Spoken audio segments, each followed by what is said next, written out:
What's up out there? Somebody was asking me some questions about Into the Mist the other day, and I thought, man, I'll just go link them to my video for Into the Mist. And apparently, I've never done a dungeon guide for the Into the Mist fight because I couldn't find one. So, here is a guide for this dungeon. Now, the basics of this is that you're going to fight 23 different monsters. The first 20 are just random from the campaign. I don't think they can be like final bosses of dungeons. I don't remember them being final bosses of dungeons. They're like there's straight up trash mobs from the other dungeons, but they can be from dungeons, I think combat and slayer areas. They're just random monsters throughout the whole thing. There's no set order. To get through those 20, you can try to use the one combat skill that you're strongest against with like everything. Like you can try and use magic or melee through the whole thing. You may have to swap over here and there. I would normally follow the combat triangle. This is the first big fight that you're going to get that has a multi-phase boss fight. So the first phase, you're going to fight the melee variant. And if you look down here where it says melee proficiency, it's immune to ranged and magic attacks.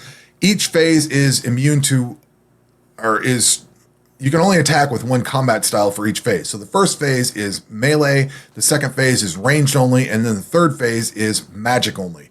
So you need all three of your combat styles set and ready to go. You're going to want all the gear set up. You're going to want everything in place for each fight because you can't stop this fight without running.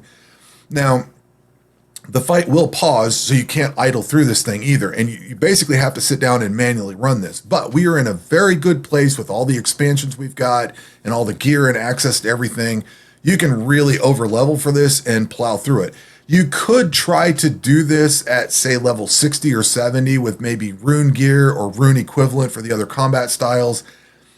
It's going to be a rough fight. You could probably do it with dragon gear. My recommendation would be to go through this with ancient gear at a bare minimum. So you'll see that I have ancient gear, the infernal claw, the infernal cape, the various hinder scrolls. We've got the dragon fire shield on here, silver diamond ring, paladin gloves. I normally run the summoning tablet for the combat style, so like Minotaur, Witch, and Centaur, and then you'll probably want to I would try to use dragon tablets because that gives you a synergy for each one. If you've got the synergy unlocked, you're going to try to set this thing on fire and do more damage. You're trying to get as much DPS as possible on this thing to make this fight go away as fast as possible. The reason you want this fight done and the reason you might try to tackle this at level 60 is because it unlocks this passive slot. Now, ultimately, you want to complete this 5 times because the 5th time you complete it, you get the pet. What I typically do is try to blaze through this as quickly as possible, get my passive slot, because this passive slot gives you access to a lot of gear that improves all of your different combat styles. A lot of things go into the passive slot. And if you go into your bank and you select something on here, you'll see the word passive. Anything that has that can be equipped in that slot. So that's the reason why you want to get through this as quickly as possible and why you might use lesser gear. You can mix and match gear. You can mix and match between different combat styles. You'll see that I have basically all the ancient gear with the paladin gloves. For the melee side, for the magic side, I have ancient gear with the paladin gloves. And I've got an ancient shield on here. This is more of a melee shield, but there's no dedicated magic shield that gives you damage reduction until later in the game. Instead of running the infernal cape, I have the skull cape on, but I have the magic hinder scrolls. We've got the witch tablet and the dragon synergy for that set up there. In this instance, I've ground out the Fury of the Elemental Zodiacs. You would probably use, let's say, the Elite Amulet of Ranged, which gives you a little bit of damage reduction. The Elite Amulet of Defense, which gives you, this would be for the melee side, which gives you a little bit of damage reduction. And the Elite, I don't think I have it. Oh, I do. The Elite Amulet of Magic for magic gives you 2% damage reduction, so you would definitely want to use that for magic. However, if you've done the township task, you grind out one Fury of the Elemental Zodiacs. I think it's one. Trade that off for a township task. You get like 4 of them. So if you've done that township task, you'll have enough amulets of the Zodiac, Fury of the Elemental Zodiac, to equip that and use it. So we've got ancient gear for melee, ancient gear for magic, and ancient gear for range. Now, when I say you can mix and match stuff, that means you can also put like dragon boots and dragon helmet on the range side, because ranged doesn't have boots or helmet until you get into the god dungeons, which we'll talk about here in a second. So same thing as the other ones, Infernal Cape, all the ancient stuff, Fear of the Elemental Zodiacs. You can also take these ancient Dragonhide Vambraces, which give 6% damage reduction, and equip them instead of the Paladin Gloves. You can swap gear in between phases of the fight if you want to. I've just kind of outfitted everything here. But I would typically try to put as much damage reduction as possible in place and do the fight that way. You're going to want to use a crossbow because you get damage reduction with the shield. You can go with the Ancient Dragonhide shield. There's the scaled shield, the purple one that gives a little bit more damage reduction if you want to use that. Again, this is like bare minimum that I would use here. Crossbows, because the regular bows don't give you damage reduction, and this you can get damage reduction and decent damage out of it. Ancient crossbow, because that's what I have. You could use dragon crossbow or something like that. Ancient crossbow is a little bit more to grind out, but again, trying to get the best damage that I possibly can. Let's see here. We need to equip some prayers. At level 99 prayer, I would probably be, for the melee side, I would do Battle Heart and Piety. If you have less than that, you're going to want to run something like maybe Piety and Chivalry or something like that. You can do these protect magic spell or protect magic prayer, or I'm sorry, protect prayers. So there's protect magic, ranged, and melee. However, if you equip one of these, you're going to notice that the chance to hit, if it's below 20%, will rise to 20%. So if I do protect melee, this is now 20%, and that increases their chance to hit. With this setup, that is 12%, so I don't want to use that. If you have 21% and higher, these protect melee will reduce the amount of damage you're getting. But because I have a low chance to hit on the monster, or the monster has a low chance to hit me, I'm going to run like Battle Heart and Piety or whatever combination of stuff that equals the most DPS for me. On this prayer side for magic, we're going to do Battle Heart and Augury based on the skills that I have. And then for ranged, we're going to do Battle Heart and Rigor. For potions, we're going to do Diamond Lux. Now, if you have the Throne of the Herald expansion, and we'll talk about the expansion stuff later, but if you have the Throne of the Herald expansion, very far down into it is an obstacle that basically gives you what Diamond Luck does, where your attacks roll twice and takes the better result. If you don't have that, you want Diamond Lux. If you do have that, you'll be able to run damage reduction 4s instead of that because you've already got the double attacks. Let's see here. We've gone through the different combat styles. Now, you really want to have the absolute best gear that you can. And to get the best gear that you can, you will want to completely idle out the Air God dungeon, get all of this gear. All of this gear is range gear. You will completely idle out the Water God dungeon because all of this is magic. And the Earth God dungeon gives you all melee gear. And then the Earth Layered Shield. If you want to use a God Sword, I would use the Terran God Sword. You can certainly get all of the God Swords, combine them for the Ultima God Sword. The reason I point out the Terran God Sword specifically is it's got 8% damage reduction. None of the other God Swords do. So if you equip a God Sword that is not the Terran God Sword or the Ultima God Sword, you won't have any damage reduction. You lose your shield slot. And the Terran God Sword has the equivalent of the 8% you get from the Dragonfire Shield or the Ancient Shield. Well, you get a little bit more out of the Dragonfire, but you get my point. So you want to complete, you have to complete all the God dungeons to get access to Into the Mist. You could certainly go through and complete each God dungeon one time and get access to Into the Mist and try to go through it. Level 60, 70, something like that. If you're level, it takes level 70 for melee and magic ancient gear, level 80 for ranged ancient gear. So that gives you a baseline for the gear to try to, or levels to get, be able to equip the gear to go into this. The God dungeon gear is all level 85. So you would have to have defense at 85, ranged, and magic at 85 to be able to equip all the gear. So for a bare minimum, you're going to want level 70 melee or magic and level 80 ranged or level 85 for all of those. If you take it all to level 99, like I'm sitting at right now, you're going to have all the more hit points and damage and accuracy and everything. If you grind out all the different God dungeons, you'll have a full set of gear to equip. You'll notice I've not mentioned the Fire God dungeon. The Fire God dungeon gives you the Ragnar gear. All of the gear that comes from here is 1% less damage reduction than all the other God dungeons. So what I would do if I was in a speed run or trying to really hurry through this, I would complete each God dungeon once and then use the Ragnar gear to supplement. Like if I get boots from the Earth God dungeon, I would equip those, and then gloves from the Fire God dungeon, I would equip those. Those are better than what I have for the ancient stuff or the Paladin gloves or whatever, but they're not as good as the Earth God. If you take the time to get the Earth God gear, that is better damage reduction than the Fire God dungeon. The Fire God stuff gives you a little bit more damage at the cost of your damage reduction. So you need to go through all the God dungeons. As you see here, I have all of my ancient gear equipped, and I can do this fight with this gear and pretty handily just knock this out. But that is basically all of the gear. God gear is going to make this fight better, but this is what I would consider bare minimum. You can have slightly worse, you can certainly have better, but this is bare minimum. So this is the minimum set of gear for all this. We've talked about the prayers we would use, the potion. On the agility side, this is going to be like your standard combat loadout, if you want to call it that. Like pipe climb gives you melee max hit and evasion. You got coal stones. Cliff balance gives you a little bit of hit points. Lake swim gives you damage to all monsters with some damage reduction.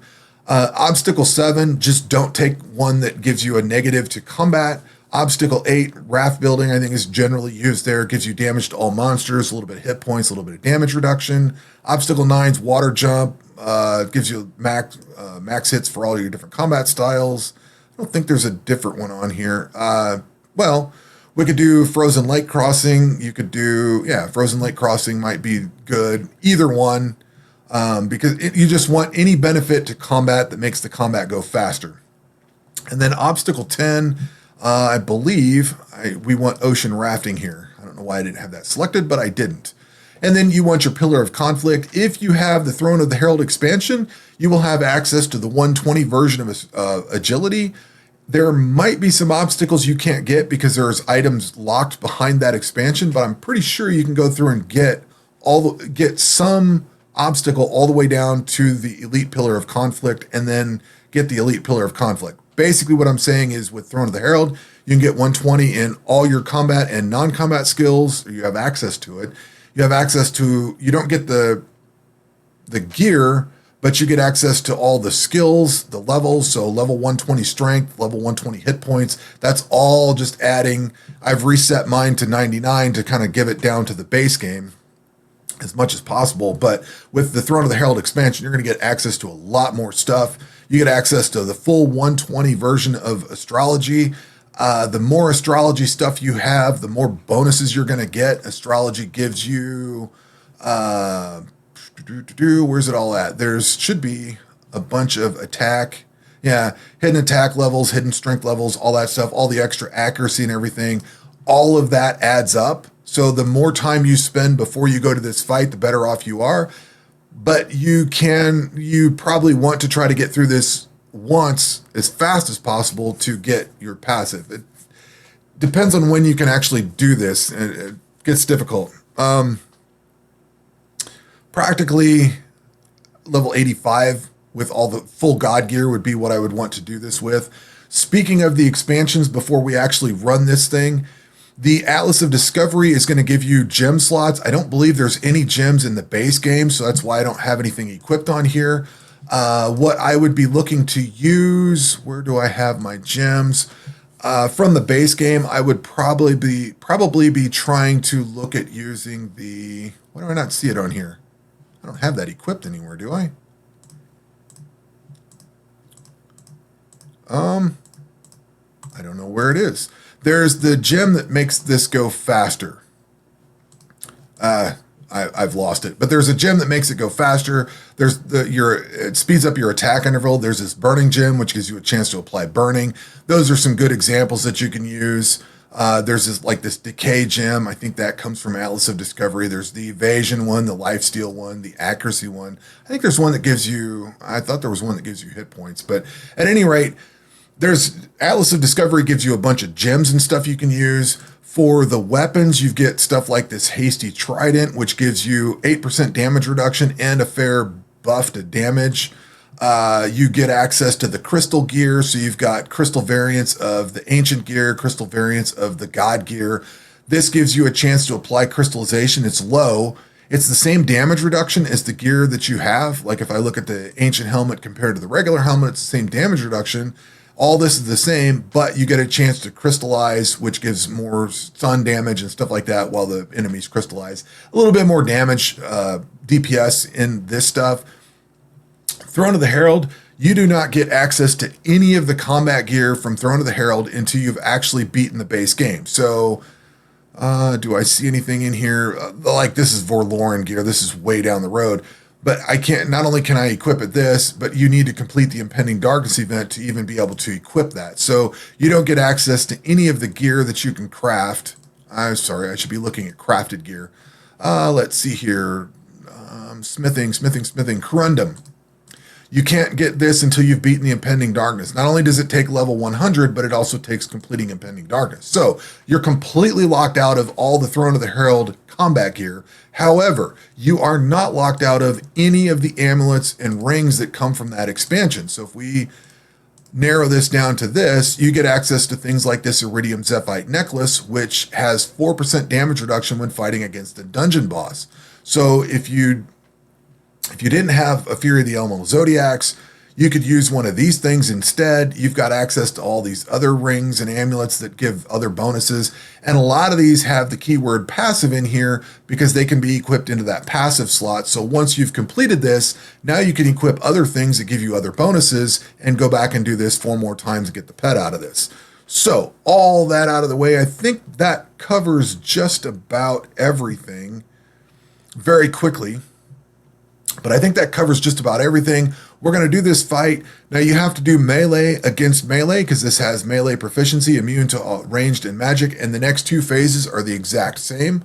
If I haven't mentioned it already, there are 20 trash mobs you have to get through. Follow the combat triangle to get to this point. The fight will stop and pause, and each phase of this will pause so you can actually swap gear out if you only have one Fury of the Elemental Zodiacs, or you only have like one Ancient Dragonhide Vambrace and you want to swap things around, you can certainly swap everything around and then start the fight. But when you're ready and you've got all this set up, click Start the Fight and let it go. You will develop stacks, this Affliction stack. If you have lower stats, lower skills than mine, you will need to manually eat. I would also recommend, I'll look it up here in a second, I can't remember what this mod is called. This is a great mod. It's like combat modifiers or something like that. I can't remember what it is called exactly. Combat indicators. What this mod does is it shows you this blue and yellow bar and it changes the color of your life bar. This thing actually shows you when your auto eat, the enemy's max hit exceeds your auto eat. It makes it nice and easily visible. So when enough of those stacks build up, you'll see this yellow bar move over and turn my green life bar to yellow. That means it's time to start manually eating. If you follow if you look at this, you can tell which ones are going to do more. Like Concealed Danger, this is going to do 163 damage. That damage number is going to go up as I build up stacks. So if you're coming into this fight in worse gear and less levels, you're going to need to really pay attention to these max hits, and that Combat Indicators mod works really well for that. Phase 2 is ranged, so we swap to our range style, start the fight. You'll notice that my max hit is really starting to creep up. I need to start worrying about whether I'm going to live or die. You'll see that the hit is now significant. We're going to take 342 damage. It was a little bit more in the uncomfortable range. I don't know why it's popping over there, because it certainly doesn't look like we're there yet. We don't get stunned or anything.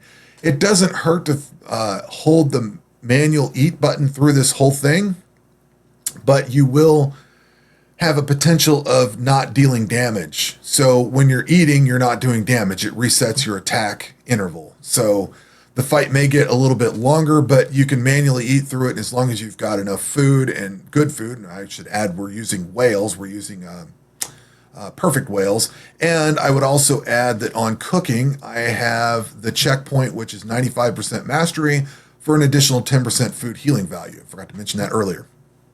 All right, we're through the first two phases of the fight. Third phase is magic, so we're going to start the fight here. And we're already in a deficit, but I'm just going to hold the manual eat through this whole thing. And regardless of what happens, I should be able to eat through this. I shouldn't be able to take enough damage to die. And we'll either auto eat or manually eat through it. The fight's going fairly quickly anyway. So we're going to blast through this. And as I mentioned earlier, if you have God Dungeon gear, you're going to be far better off than what we are here. And you're going to do a lot more damage the higher the levels you are. Fallen Light is definitely a bad one to get hit with. You want to manually eat through that if needed. And dungeon complete. That's it. That's all there is to it.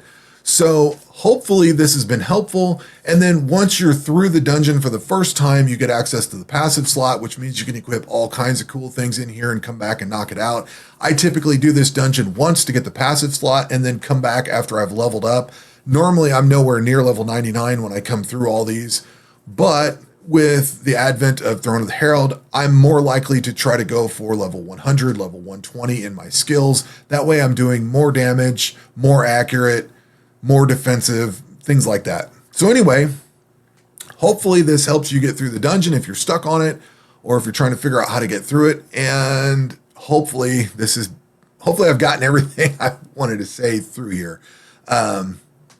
And this is as complete and quick as possible. Anyway, that's going to do it for this video. We will catch you on the next one. Take care.